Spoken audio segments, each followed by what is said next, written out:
இது எடுத்த எடுப்பிலேயே ஒரு அரசியல் பார்வை, ஒரு அரசியல் கட்சியுடைய தலைவர், ஒரு அரசியல் கட்சிய பத்தி பார்க்கணுங்கிறதுலயே எனக்கு உடன்பாடு இல்ல. ஏன்னா, அத பேசுறதுக்கெல்லாம் எவ்வளவோ தளங்கள், களங்கள் இருக்கு. 41 பேர் உயிர் போயிருக்கு. அது திரும்பி வரப்போறதில்ல.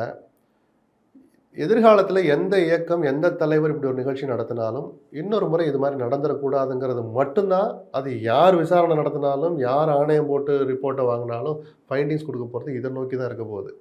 சிபிஐ விசாரிக்கிறனால இவர் தான் குற்றவாளின்னு போட்டு யாரையும் தூக்குல போட போறதில்ல. இது எனக்கு தெரிஞ்சு இது அந்த மாரி வழக்கே கிடையாது.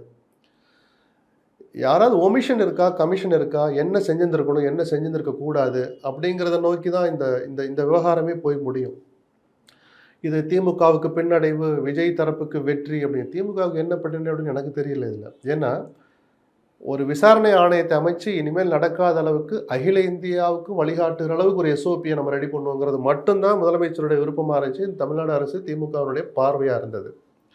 எஸ்ஐடியை நியமிச்சது சென்னை உயர்நீதிமன்றம். அதற்கான அதிகாரியை நியமிச்சது சென்னை உயர்நீதிமன்றம். அவர் ஒரு பார்வையில இந்த திசையில விசாரணை நடத்திக்கட்டும்னு சொன்னார். உச்சநீதிமன்றம் வேற ஒரு பார்வை பார்த்து இந்த அமைப்பு இப்படி விசாரிக்கட்டும்னு அவங்க ஒரு டைரக்ஷனை குடுத்திருக்கிறாங்க.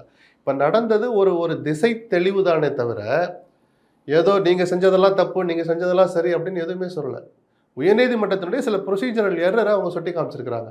அதுக்கு பதிவாளர் மூலமா பதில் கேட்டிருக்கிறாங்க. இப்போது நாங்கள் கொடுத்திருக்கிறது இடைக்கால தீர்ப்பு தான். இறுதி தீர்ப்புக்கு இது உட்பட்டதுன்றாங்க.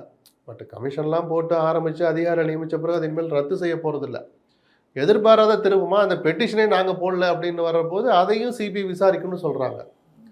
இதெல்லாம் அந்த பார்வையில பார்த்துட்டு ஒதுங்கி வந்துட்டு, அடுத்து அரசியல் கட்சிகள் எப்படி நடந்துக்கணும், குறிப்பாக இந்த சர்ச்சையின் மையமாக விளங்குகிற தாவேகா அதனுடைய தலைவர் எப்படி நடந்துக்கணும்னு தான் நாம இன்னும் பேச வேண்டியிருக்கு.